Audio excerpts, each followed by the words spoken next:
Eric, Tu- Bonjour. salut Eric, Comment tu vas? comment est-ce que tu vas? Bah, ça, c'est pas la bonne question.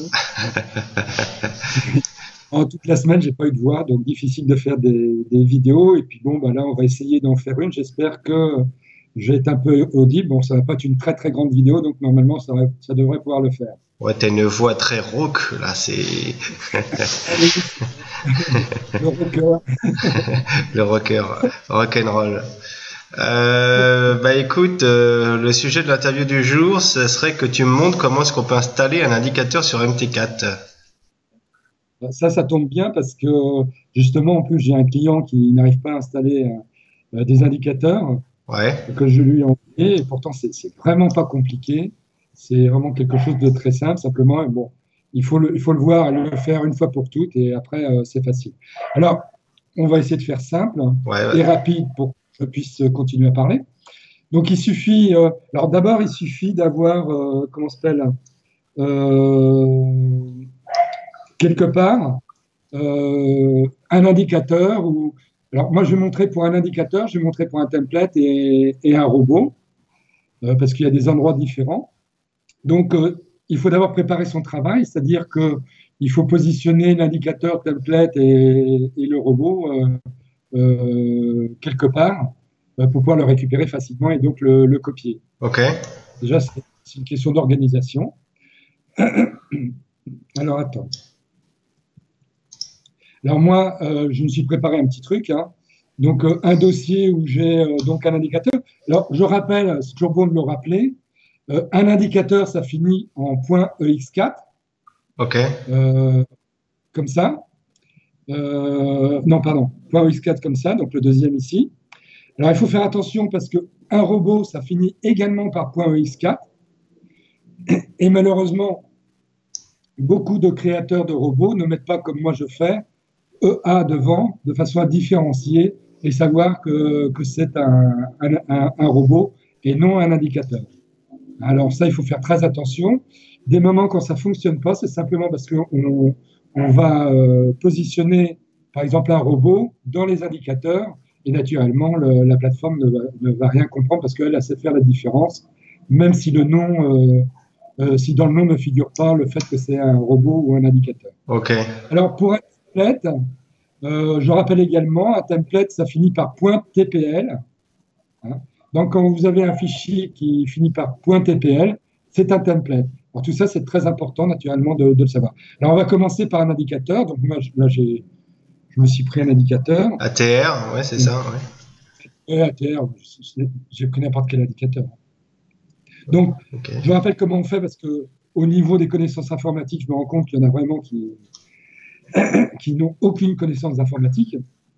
Donc, vous positionnez votre souris sur le nom, vous cliquez droit, et là, vous avez, alors moi c'est en anglais, hein, mais si vous avez un truc en français, ça sera marqué copier. Donc moi c'est copie. Donc vous cliquez sur copie. Voilà, là c'est copié. ok. Alors maintenant, alors le problème, comme je suis en partage d'écran, alors attends, voilà. Ah, c'est compliqué ça. Ah, merde. Où est-ce qu'il a. Tu cherches Je t'ai perdu. tu cherches ta plateforme? Ouais, je cherche ma téléphone. Attends. Voilà. OK. Donc voilà. Euh, Ensuite, on vient au niveau de la plateforme. Il ne faut surtout pas passer par l'explorateur Windows. Il faut directement passer par la plateforme. C'est hyper important. Ok, Vous cliquez sur Fichier, pas compliqué. fichier, ouais. Ensuite, euh, ouvrir le dossier des données, qui est ici, Ok, hein. On double-clique dessus, on l'ouvre. Euh, ouais.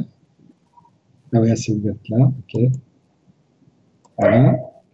Donc là, vous avez une fenêtre qui va s'ouvrir au niveau de la plateforme, donc avec tout le chemin de votre plateforme. Donc ça, c'est aussi un truc qui est important de savoir. Si vous ne connaissez pas le chemin de la plateforme, il suffit donc de faire fichier, ouvrir le dossier des données. Vous avez cette fenêtre qui s'ouvre ici.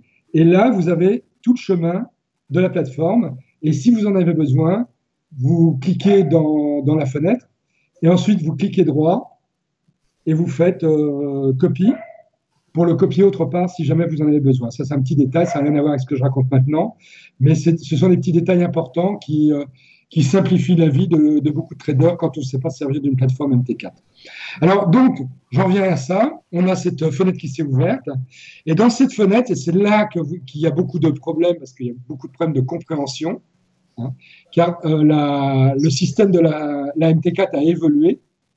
Et je dirais, ces idiots-là, ils ont gardé. Ah ouais, moi, je trouve ça aberrant. Vraiment, en tant qu'utilisateur, j'épilerais. Vraiment, j'épilerais. Ils ont gardé un dossier indicators qui se trouve ici. Ouais. Alors qu'il ne faut absolument pas mettre les indicateurs dans ce dossier-là, parce que si vous le mettez là-dedans, ça fait. Ah ouais. C'est pour ça que j'ai pire. Donc, Ok. des milliers d'emails que je reçois, parce que les gens sont perdus et à chaque fois, je réponds la même chose. Bon, c'est galère. Donc là, vous avez par contre un fichier qui s'appelle MQL4. Ok. Ouais. Il faut double-cliquer sur MQL4 pour l'ouvrir. Et là, une fois qu'il est ouvert, vous avez un autre dossier indicators qui est ici. Et c'est celui-ci. Ok. C'est celui-ci. Ouais. Vous double-cliquez dessus pour l'ouvrir. Vous avez vos indicateurs. Vous placez votre souris dans la fenêtre. Vous cliquez droit. Vous cliquez sur, comment on dit en français? Coller. Coller. Ouais. Donc, c'est paste, mais vous, c'est coller. Hein. Donc, vous avez votre indicateur qui est apparu ici. Ok. Alors là, ce n'est pas fini. Attention. Vous devez cliquer sur cette icône-là. Cette icône-là, c'est je ne sais plus quoi. La petite étoile là, ouais. Ouais, celle-là. Voilà, ça fait apparaître toute la liste de tous les indicateurs. Ok. Voilà. Il faut placer sa souris n'importe où dans la fenêtre. Il faut cliquer droit avec la souris. Et là, il faut cliquer sur rafraîchissement. Ok, ouais. Pour mettre à jour l'indicateur qu'on vient de télécharger, c'est ça? Voilà. Pour que l'indicateur que l'on a téléchargé soit visible dans la plateforme sans être obligé de fermer la plateforme et la réouvrir comme on faisait avant. Ok.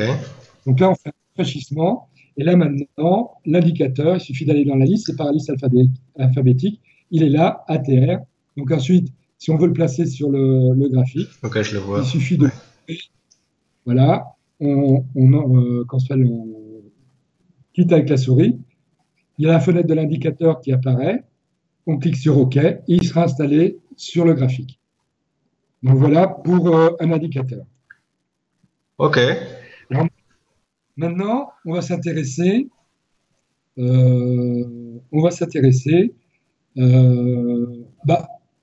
simplement, disons, à un robot. Donc le robot, là, moi j'ai sélectionné un robot, EAEDF assorti. Pareil, vous cliquez droit sur le nom, copie. Là, on va revenir au niveau de la fenêtre, mais il faut faire attention, on est au niveau de indicators, donc il faut revenir dans le chemin. On reclique sur MQL4 ici, et là on a expert qui est donc le premier en haut. Ok, ouais. Donc on double-clique ici, on clique droit dans la fenêtre, coller, donc voilà, et donc le robot est ici, il est positionné dans la liste. Et c'est pareil, vous faites un rafraîchissement pour qu'il apparaisse correctement dans la liste de la plateforme. Pardon. Tu vois, j'arrive quand même à m'en sortir un petit peu avec la voix. Bah ouais, ça va. Alors, voilà, et ce matin, j'avais aucune voix du tout. Donc, alors, maintenant, on va s'intéresser au template. Template, pareil, on le sélectionne, donc on clique une fois dessus, Ouais. clic droit dessus, c'est toujours pareil, copie. Voilà. Là, on revient au niveau de la fenêtre. Là, on est au niveau expert. On remonte ici.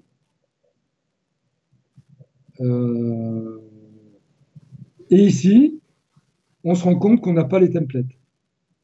Donc, il faut remonter encore un cran supplémentaire à la source de la plateforme. Et là, comme on avait ici MQL4, on a template. Ok. Donc, on double dessus, clic droit, coller. Et voilà, on a le template qui est installé. Ok. Voilà un petit peu. C'est pas plus compliqué que ça. Alors, c'est pas compliqué, mais il faut bien suivre. Il faut surtout pas se tromper au départ, de ne pas le mettre dans les répertoires qui ne sont pas bons, euh, qui sont présentés en premier comme indicateur, mais qui n'est pas le bon. Hein. Ouais, ouais. Donc il faut le faire une fois et ça marche. Alors j'ai quand même profité peut-être de cette petite vidéo, comme elle s'adresse quand même à des débutants plutôt, hein, qui ne savent pas trop servir d'une plateforme MT4. Parce que les gens veulent faire du trading, donc ils téléchargent une plateforme MT4. Et le problème, c'est que personne ne leur explique ce qu'il faut faire, sauf naturellement s'ils suivent des formations comme j'ai fait, où moi je l'explique dedans. Mais je vais quand même vous l'expliquer. Ce qu'il faut faire de prime abord, dès qu'on a téléchargé une plateforme MT4, de façon à pouvoir la faire tourner correctement, sans avoir de problème. Alors, je rappelle quand même une chose, c'est qu'un indicateur, c'est quoi? C'est un programme informatique qui, lui, va lire des données du passé, va les interpréter d'une certaine façon et va donc afficher quelque chose sur le graphique. Alors, ça a l'air peut-être bête ce que je vais me dire, mais c'est absolument pas bête du tout. Pourquoi? Parce que si votre banque de données de la MT4 n'est pas à jour, il y a des trous. L'indicateur, lui, va lire des données, il va y avoir des trous dans ces données-là. Et donc, si on prend par exemple une moyenne mobile, on va prendre par exemple une moyenne mobile de 20. Une moyenne mobile de 20, ça veut dire quoi? Ça veut dire que l'indicateur va prendre les 20 dernières bougies en clôture, par exemple si c'est sur la clôture, va additionner les 20 clôtures, va diviser par 20 et ça va faire un point. Ouais, ok. Naturellement, s'il y a des trous dans la banque de données, dans ces 20 données-là, lui, il va prendre peut-être sur 25 ou 30 pour qu'il ait ces 20 données. Mais naturellement, le résultat sera complètement faux. Ok. Alors, il y en a beaucoup pardon, qui suivent des méthodes, qui débutent dans le trading, qui sont très rigoureux, qui font vraiment très attention. Moi, j'ai eu des clients qui étaient vraiment hyper rigoureux, super top, hein, et des vrais Suisses, hein, des gens qui vraiment savent faire des carrés carrés, hein, ou des Allemands. Et ils m'envoyaient des emails, ils disent je comprends pas, je suis ça correctement et j'obtiens pas de bons résultats, j'ai des trades qui sont perdants, normalement ils ne devraient pas être perdants. Et en fin de compte, c'est simplement parce qu'ils n'ont pas fait ce que je vais vous montrer maintenant. Alors, quand on a une première fois une plateforme, on va avoir donc ici toutes les paires. Alors moi, ce que je conseille, c'est d'émettre, disons que c'est une question de simplification, hein. Moi, j'ai mis toutes les paires en euros au départ, ensuite en USD, ensuite en GBP, ensuite en AUD. On met ça dans l'ordre qu'on veut. L'important, c'est d'avoir un ordre, parce qu'après, son cerveau, quand on trade, lui, il sait où c'est placé. Donc, il n'a pas à chercher pendant 10 000... parce que quand on prend une plateforme la première fois, tout est mélangé. Donc, on va avoir des euros en bas, des euros en haut, des GBP là, des GBP en bas, etc. Ce qui fait qu'à chaque fois, on est obligé de passer je ne sais pas combien de temps à trouver ces petits, et ça fait perdre un temps fou. Alors, quand on fait du trading, on doit se simplifier la vie au maximum. Donc, moi, ce que je conseille donc, c'est de déclasser, ou comme je fais, d'une autre façon. L'important, c'est de savoir retrouver ces petits. Alors, on prend, par exemple, là, je suis sur, je ne sais plus quel GBP AUD. Il faut commencer par cliquer sur M1 et on fait un rafraîchissement. Ensuite, alors naturellement, moi, ça ne fait rien parce que ma banque de données est à jour, hein. Vous cliquez sur M5, rafraîchissement, M15, rafraîchissement, et ça, on fait ça jusqu'à MN. Donc, on fait ça jusqu'à MN, tac, rafraîchissement. Ok. Une fois qu'on a fini, comment s'appelle cette opération-là avec une paire, on passe à une autre. Donc l'important, par exemple, on commence par euro USD, ensuite euro JPY, etc. Et on va passer toutes les paires comme ça, de M1 à MN. Ok. Comme ça, la banque de données va se mettre à jour progressivement. Et après, on n'est plus obligé de faire ça parce que si on traite tous les jours, ben, naturellement, à chaque fois qu'on ouvre la plateforme, elle, va rajouter les cours manquants de la journée, entre la journée dernière et la journée d'aujourd'hui. Mais il faut faire ça au moins la première fois qu'on télécharge une plateforme MT4. Donc voilà ce que je voulais dire. C'est le truc simple à faire obligatoirement. Et si on ne le fait pas, eh ben, vous pouvez de toute façon pas gagner en tradant, c'est pas possible parce que vos indicateurs vous donneront de faux résultats.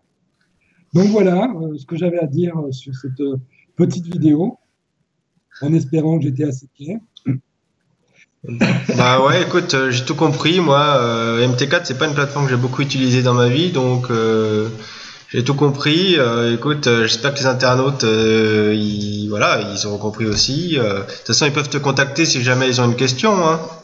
Donc il n'y a pas de, voilà. Par email ou en serveur d'Objectif Echo pour me contacter, pas de problème. Ok, parfait. Bah écoute, Eric, merci pour cette vidéo pédagogique. Et puis à bientôt alors avec une meilleure voix. Mais bon, tu t'en es bien sorti quand même. Ouais, mais là je crois que je vais finir par aller voir un docteur parce que ça fait 15 jours que je traîne ça. Ah ouais, 15 jours ça commence à être long. Ouais. Ça fait long. C'est pas grave. D'accord. Surtout qu'on attrape froid par 26 degrés, c'est quand même désagréable. Ouais. Ouais, t'as pas d'excuse toi en plus, hein. T'es aux Philippines, là t'es en plein été, voilà. Okay. Toujours 26 degrés, c'est comme si tu as, on va dire, 15 degrés par temps humide. Ouais. D'accord. Bon bah écoute, soigne-toi bien, remets-toi bien, et puis je te dis à bientôt. Merci. Salut. Salut. À la prochaine vidéo. Au revoir.